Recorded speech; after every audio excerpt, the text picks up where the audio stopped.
हरि ओम हरि ओम। माँ जगत जननी जगदम्बे शेरा वाली माँ, आपका स्वरूप गंगा मैया में भी दिखाई देता है। हे गंगा मैया, तू हर रूप में तेरा ही स्वरूप दिखता है। हे गंगे मैया,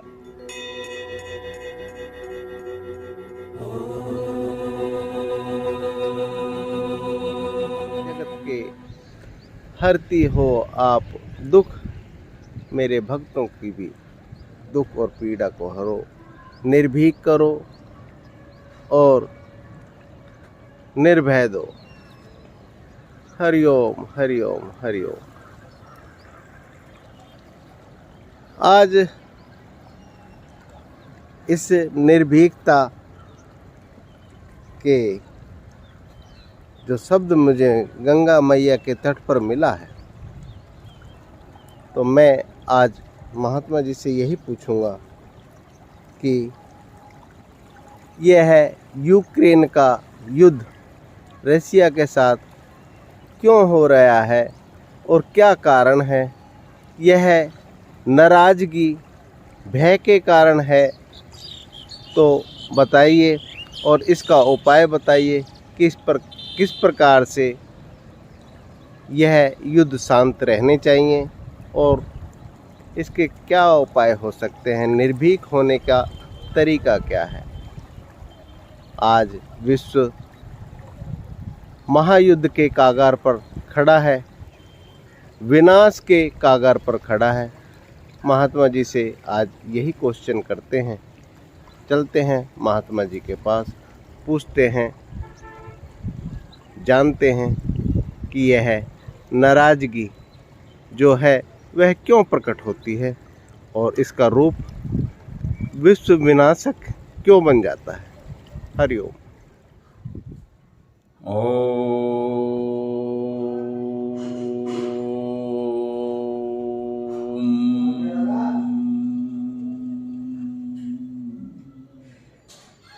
श्री गुरु शरणारविंदम।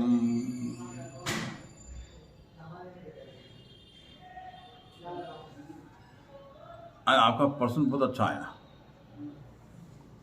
नाराज, अब हम उस पर ध्यान दें। ना, फिर उसके बाद में लिखा राज। ना के अलग ऊपर हमने जो है डैश लगा और राज के अलग डैश लगा, और फिर हमने उसके नीचे लिखा नाराज, उसकी पूरी डैश लगाई ऊपर। अब दोनों शब्दों के हम विश्लेषण में जाएं। अगर हम इस के विशेषण, समास और धातु को जान लें तो वो ना और राज दोनों शब्दों के रहस्य का ज्ञान हो जाता है। वैसे कहेंगे तो नाराज, वैसे कहें तो नाराज। उसको नहीं समझना ही तो सब नाराज हैं। अगर उसको समझ लेते तो नाराज होते ही कैसे। क्यों उसमें समझने की इच्छा नहीं, उस पर समझने की इच्छा है कि मेरे प्रति आपने जो है मुझे, मैं जो आपको कहना चाह रहा था, आपको उस पर थोपना चाह रहा था, आप उसको नहीं मान रहे। यानी हर मनुष्य की अपने अपने विचारों की क्रिया है और हर मनुष्य के अपने विचारों का अनुभव अलग अलग है। जैसे बिजली के इंजीनियर का विचार, उसमें जो वो जानता है वो हम नहीं जान सकते। बर्तन बनाने का काम वो जानता है, वो विद्या हम नहीं जानते।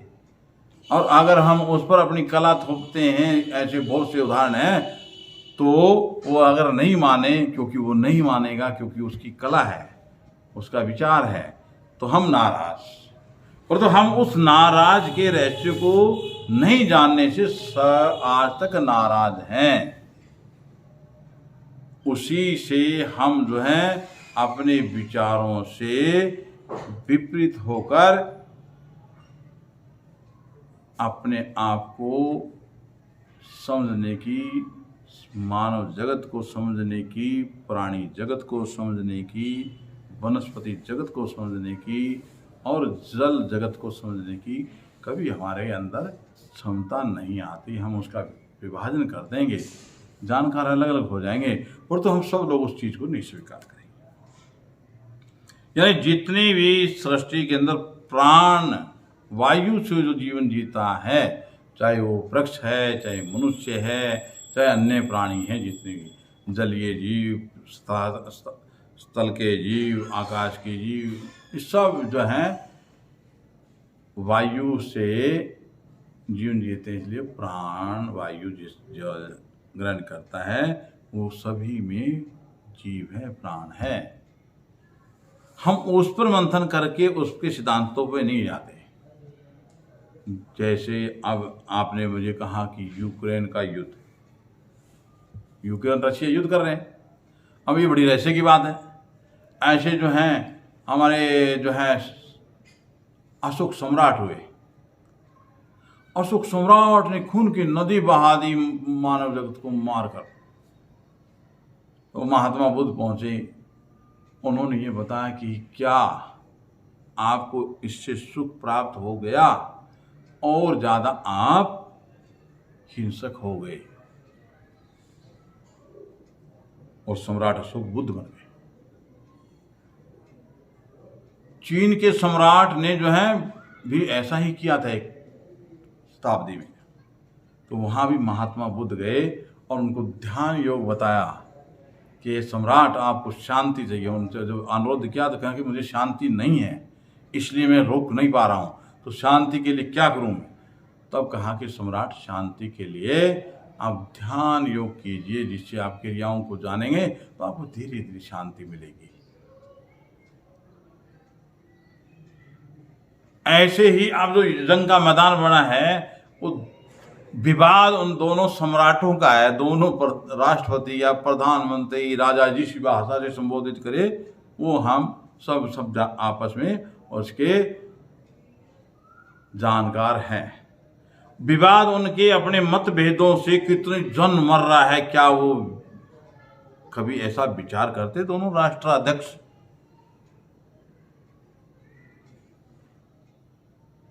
कि ये जो जन हानि हो रही है, धन हानि हो रही है, क्या इससे आप शांति प्राप्त कर लेंगे? इससे सिद्ध ये होता है कि उनके अंदर, दोनों के अंदर कोई भय था और वो भय ही युद्ध का कारण बनता है। वो शांति उनकी भंग हो चुकी थी। जब भी मनुष्य की शांति भंग होती है, चाहे वो सम्राट है चाहे साधारण मनुष्य है, तो वो हिंसक होना, उसकी प्रवृत्ति पैदा हो जाती है, हिंसक हो जाता है। क्या मानव धर्म यही कहता है? उसमें हम किसी संप्रदाय, नाना पंथे विद्मते, नाना प्रकार के संप्रदाय हैं पृथ्वी पर, हम उन पर बात नहीं कर रहे। हम मानव धर्म पे बात कर रहे हैं, प्राणी धर्म पर बात कर रहे हैं, वनस्पति धर्म पे बात कर रहे हैं। यानी ये इनके पर जो साथ जो खिलवाड़ होगा उसका उत्तरदायित्व क्या हम एक दूसरे को थोपेंगे? वो ईश्वर का सिद्धांत है, उसके साथ खिलवाड़ है। हम शांति के लिए अपने विचारों को स्वच्छ करने की क्रिया पर जाना चाहिए। भगवान श्री कृष्ण ने बहुत अच्छी बात कही थी कि सबसे पहले नजर सा, फिर आचरण और फिर आदत को बदले तो कैसे हिंसा होगी? ये हिंसा होती है। युद्ध मर कौन रहे? प्राणी जगत। नष्ट कौन हो रहे? प्राणी जगत।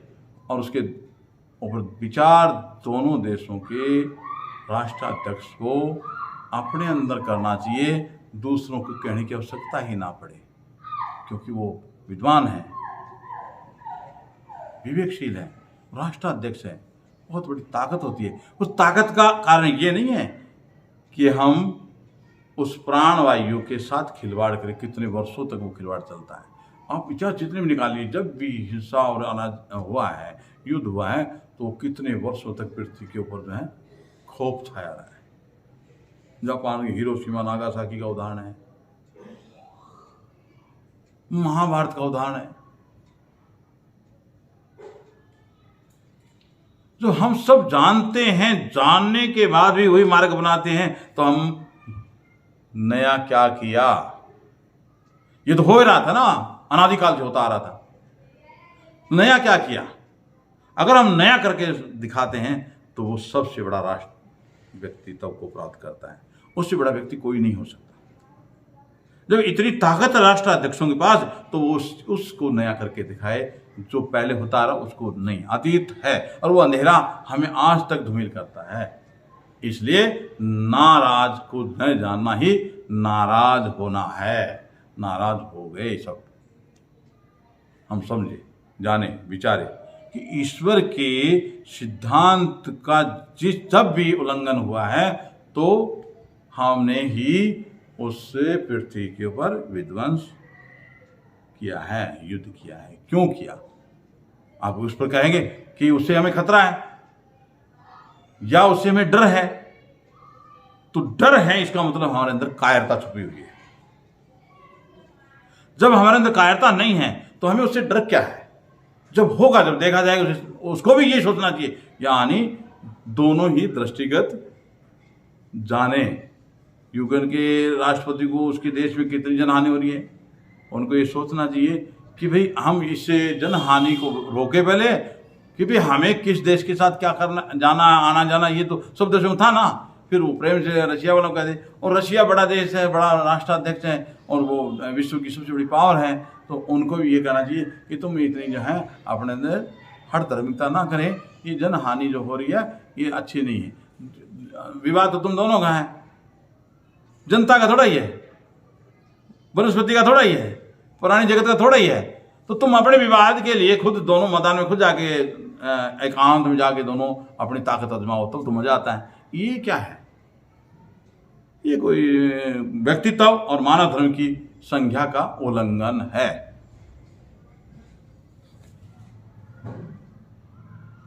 जब तक हम इस चीज को समझने की प्रयास नहीं करते तो हमें वो बदलाव कैसे कर पाएंगे? ये तो चला आ रहा है। सतयुग में ऐसा था, त्रेता में था। सतयुग में नर नारायण का अवतार होकर युद्ध चला, त्रेता में राम का अवतार होकर युद्ध चला, और द्वापर में श्री कृष्ण का अवतार होकर भी युद्ध चला। क्यों हुआ? हम उस विश्लेषण करें, उस पर विचार करें। सभी का एक कर्तव्य है, मनुष्य का कर्तव्य है। बाकी प्राण युक्त जो है, जीव हैं, वो इस रहस्य को नहीं जानते, सिर्फ मनुष्य जानता है ना। और मनुष्य इस पर मंथन नहीं करता है। जब मनुष्य मंथन नहीं करता है तो बुद्धिमता के श्रेष्ठता जो है उसका प्रतीक छिन्न हो जाता है। जैसे परिधि पर पहिया घूमता है तो यात्रा सुगम होती है। जो गाड़ी है, जो भी हमारा जो है ऊंट गाड़ी है, बैलगाड़ी है, इंजन की गाड़ी है, वो परिधि पर पहिया घूमता है। और जब परिधि घूमने लग जाए तो पहिया का अस्तित्व नष्ट हो जाता है। तो वो घूमना, परिधि तेज घूमेगी तो पहिया कम हो जाएगा, और जब परिधि नहीं घूमे, पहिया घूमेगा परिधि के आधार पर, तो यात्रा सुगम। हम इस बदलाव की ओर जाने के लिए मैं सभी से आशा करूंगा, निवेदन भी करूंगा, ऐसे देश सभी राष्ट्र अध्यक्षों को इस पर मंथन करना चाहिए कि जो हो रहा है और जो हुआ पहले जितने भी शताब्दियों पहले तक, वो अच्छा नहीं हुआ। उसको अच्छा करने के लिए हम मानव जगत में अनुशासन स्थापित करें। अनुशासनहीनता ही हिंसा का कारण बनता है। जब हम इन चीज़ों पर अपने आप को समझ कर जो है आगे बढ़ते हैं तो सब लोग प्रेम की पराकाष्ठा में आ जाते हैं। इसलिए हम हर रोज यही कहते हैं, स्वच्छ विचार शुद्ध मन।